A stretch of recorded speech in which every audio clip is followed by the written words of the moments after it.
হ্যাঁ তোমরা কই যাইবা? হ্যাঁ ঢাকা যাইবা? কই থেকে আসছো? আসছো কই থেকে? মোহনগঞ্জ থেকে আসছো। কয় ঘন্টা লাগছে আসতে? 6টা 6:30 মানে ক্রসিং এ আসিল নাকি?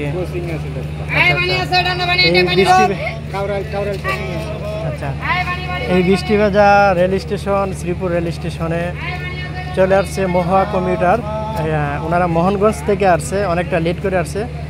মূলত এই লোকাল ট্রেনগুলো অনেকটা লেট করেই আসে সবসময়, এটা হচ্ছে ওনাদের পেশা, কিছু করার নাই।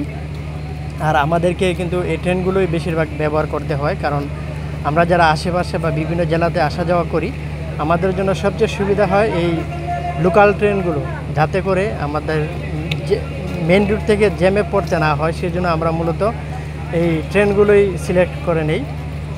তো ট্রেন ভ্রমণ করতেছে কেমন লাগতেছে তোমার কাছে? ভালোই লাগতেছে। ভালোই লাগতেছে। মানে এটা কি প্রথম নাকি আরো আসছিল? আরো অনেকবার আসছে। তবে আজকের অনুভূতিটা কেমন, মানে আজকে কেমন লাগতেছে অন্যান্য দিনের তুলনায়? অন্যান্য দিন থেকে ভালো, কারণ আবহাওয়াটা একটু ঠান্ডা বৃষ্টি ঠান্ডা। ভেজা। আচ্ছা আচ্ছা, ঠিক আছে।